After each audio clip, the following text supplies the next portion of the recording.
Knowledge and the Supreme Being.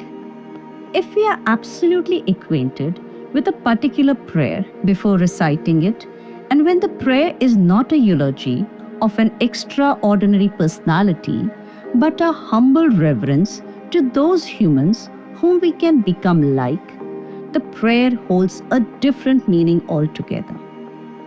When there is no discrimination between God and us, the only difference is that we are yet to achieve that state through gaining knowledge.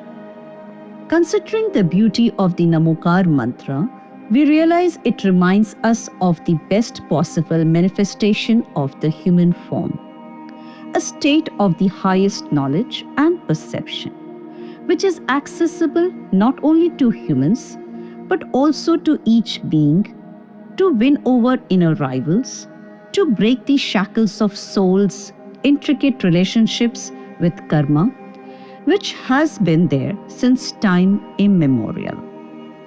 The mantra is a profound homage to all those who have either conquered their inner adversaries and have attained the best human possibility, or are on the way to attain the same. The aim of visiting the temple for the Jains is not about begging for something from an all-efficient being, but a humble reference for the predecessors to be able to walk on the path towards liberation. This way, we see that Jainism is a philosophy as well as a spiritual system that transcends ordinary human concerns. Jain philosophy conveys the essence of universal laws and equality. It does not propagate blind following of a supreme being or accepting the inherited beliefs. One is free to explore the truth on one's own, at one's own pace. One is absolutely free to raise questions and find answers using one's rationale. A patient quest to know the reality and through that to know the self.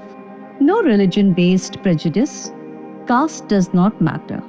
What is required is the right perception and knowledge which motivate one to adapt the right conduct.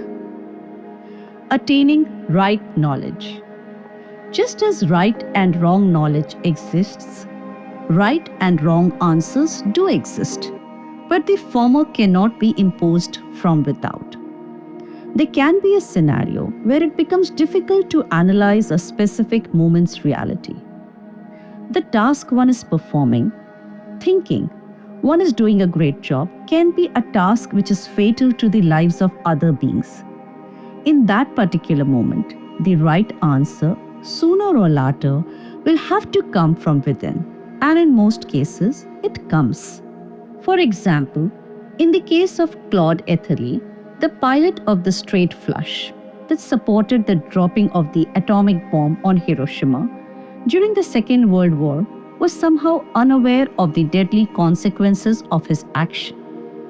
However, when he realized that it caused serious repercussions for millions of people, guilt consumed him, and he led a painful life of depression and anxiety afterwards, and even attempted suicide. Ironically, he was declared a war hero in America. As repentance, he even sent part of his paycheck to Hiroshima, writing letters of apology. In his case, the right answer came from within, but after performing that specific action. Ironically, other pilots too carried the same duties, but never realized the consequences. Hence, we analyze that the knowledge is also supposed to be right. Rightness is not about taking lives, but about living in complete harmony with nature. Also, an intelligent seeker apprehends that the more he knows, the more he has to learn. The very purpose of gaining knowledge is to keep digging, questioning, and finding. In this world of many philosophies, through discussions and listening to other perspectives, we find plenty of ideas to be thought upon and question our own beliefs repetitively until we find the most satisfactory answers by polishing our intellect and attaining the pinnacle of the right knowledge. At a higher plane of our knowledge gaining journey, we realize that all living systems are interconnected and we should see ideas also as a part of a whole rather than disconnected abstract concepts.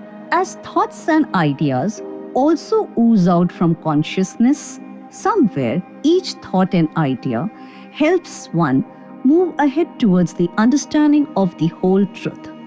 This consideration takes one to a platform where one starts respecting each point of view and takes it as an opportunity to grow. Like science, philosophy also allows one to keep exploring and question one's findings. Humans started to be curious about the secrets of the cosmos with their evolution.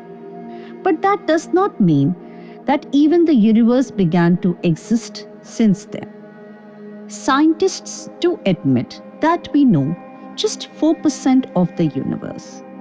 The other 96% is made of stuff astronomers can't see, detect, or even comprehend. There is a 100% probability that there are beings that are ahead of us. According to the Jain philosophical texts, there is the existence of spiritually advanced life in other parts of the universe. Just like we are keeping track of the solar systems and galaxies, there is a possibility that some other kinds of beings are keeping track of our activities. Their consciousness is much ahead of us, spiritually as well as scientifically. Indeed, the Jain sensibility views physics and chemistry, astronomy and cosmology as some of the most important spiritual disciplines. Not only that, on one's journey towards knowledge, one realizes that these subjects are interlinked. The study of one inevitably takes the seeker to another and so on. This is the fun part, a pinnacle, an amalgamation, where there seems to be no difference between science and spirituality. Instead, they become intertwined.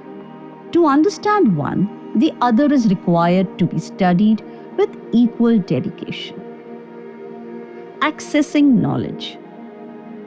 To arrive into this world through parents, to breathe, to grow, to observe and die. All these activities are inevitable and universal, which every living being goes through.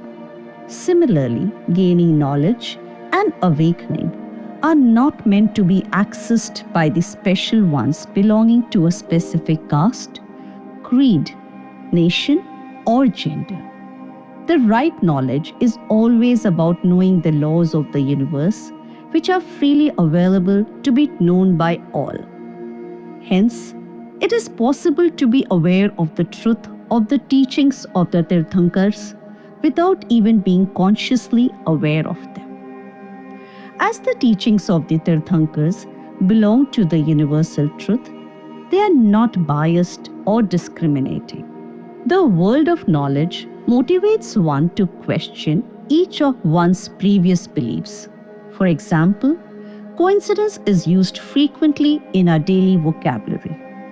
However, when one dives deeper into philosophy and the subject of knowledge, one realizes that there is nothing like a coincidence. There are reasons for everything, and no coincidences exist on the path of destiny. Only the effect caused by one in the past, like finding an efficient teacher or meeting someone even for a minute, is not a coincidence, but destiny designed by oneself only. When one goes through awakening, one ponders, if this is the real me, who was that which was there previously? For this me is something beyond, someone higher than myself. As Michael Tobias shares his experience, a quiet revelation purring at the rear of that dark canyon I know to be myself, conveying what I must have known to be true all along. This is the power of knowledge, accessible to all at all times. To know that reality which observes and experiences everything, which is the one writing this and the one reading, that exists irrespective of anything, for it is the only conscious substance that constitutes the cosmos.